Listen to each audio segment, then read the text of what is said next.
The random encounter defeated, I quickly arrived at my destination. I noticed one of the windows are open and there was smoke coming from the chimney. Something smells good. Dismounting my broom, I walked up the front door and gave it a few knocks. After waiting a bit, Alice opened the door personally. Marisa? Isn't that my book? What are you doing with it? Are you actually bringing it to me? Yeah, well, actually, I was completely at a loss for what to say. I hadn't thought things this far ahead. I could simply hand the book to Alice at the doorstep without ever stepping foot across the threshold, but then that would defeat the entire purpose of this trip. Something told me I should have done some rehearsing before the actual performance. Just hand it over to her. Here. I thrust the book at her unceremoniously.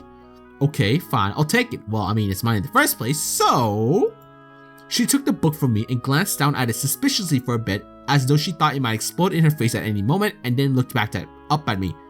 So, do you have any other business? The smell of whatever was cooking in Alice's kitchen wafted out the front door and through my nose. I suddenly realized I was searching for the book I'd forgotten lunch. You forgot to eat again, didn't you? Something like that. Been busy with stuff, you know. I don't get why the fuck you embarrassed? You hungry? People get hungry. Who cares? My stomach growls all the time. You don't see me blushing like that. Damn. You're hopeless. Come in. Lucky for you, I always cook a little extra just in case. Alice went back inside her house and set the book on a table before returning to the pot she left simmering on the stove. She added a dash of salt and pepper, then placed the lid back on before sampling a bit. From the size of the pot, there would be enough for the both of us. A little extra, was it? I never know who's going to unexpectedly turn up. You weren't expecting anyone, were you? Did I say that? Still, between you and those fairies, food can disappear quickly. She picked the pot up and set it on a trivet on the dining room table next to a bowl of freshly torn lettuce, then a pair of plates and placed them on opposite sides of the table. Hope you know how to use a fork, Marisa. Damn. Actually, no, I think I might be referring to just like, since Marisa's Japanese, she's Japanese. I think that's what she's referring to, like the different style of utensils, cooking, like eating utensils. Not because Alice, god damn, I can't speak. Marisa is a fucking savage, okay? I can hold my own, so what are we having? Alice removed the lid from the pot, letting the steam escape, and I took a peek inside. I wasn't too familiar with Western dish, but it looked like a kind of thinly cut noodles covered in a white sauce. Mixed with mushrooms from the area. Despite the simplicity, it smelled and looked really good. I think pasta or Alfredo sauce? I think with mushrooms, that's what I'm assuming. Spaghetti with mushroom cream sauce. Oh, never mind, not Alfredo. A recipe I've been experimenting with lately. I've been wanting to test, rather see what a human thinks of it. I've never figured out if my taste changed because I became a yokai or because I just grew up. So I was a guinea pig. Suddenly I was feeling kind of uneasy about this.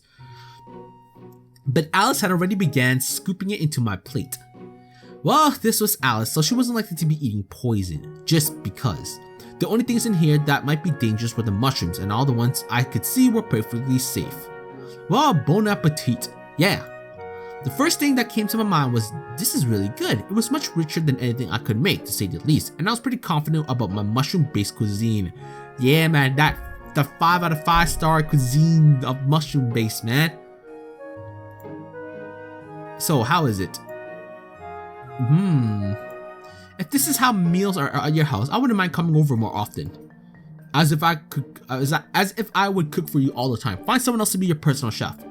After we finished, Alice poured us both a cup of red tea, and we talked for a while. Then she sent me on my way while she sicked a squad of dolls and made outfit to help clean up the place. I left with a full stomach and a strange feeling I had forgotten to do something. Oh well, at least I wouldn't have to worry about cooking later.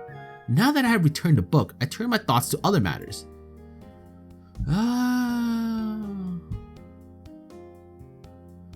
So we can still visit Koishi.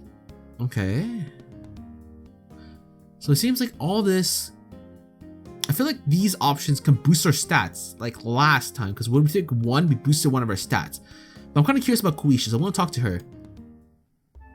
I sped off to the elevator that the Moria shrine had constructed to allow easy passage to the underground, then hunted around for a bit until I found Koichi. Hey Marisa, looking for some advice?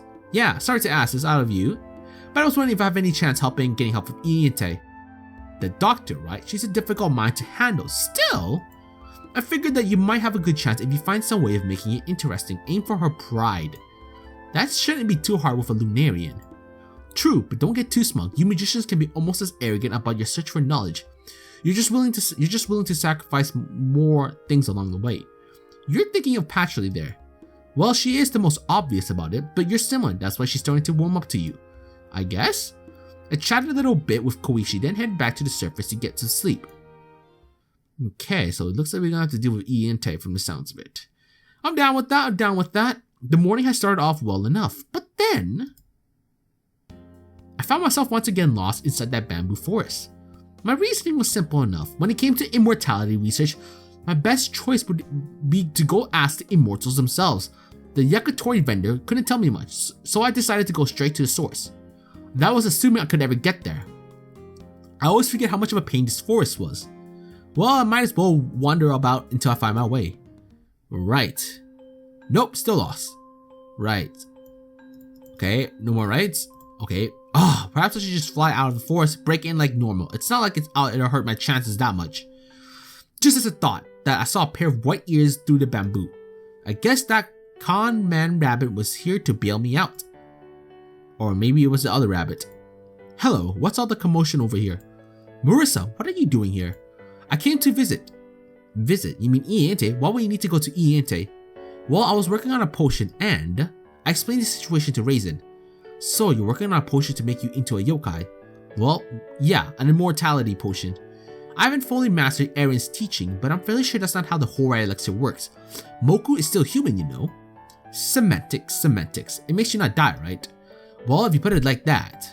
So I don't suppose Erin would sell me some. I don't think you could get her to make any if you tried. So there wouldn't be any lying around, perhaps.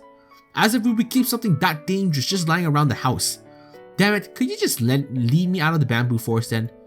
You weren't thinking about actually stealing some, were you?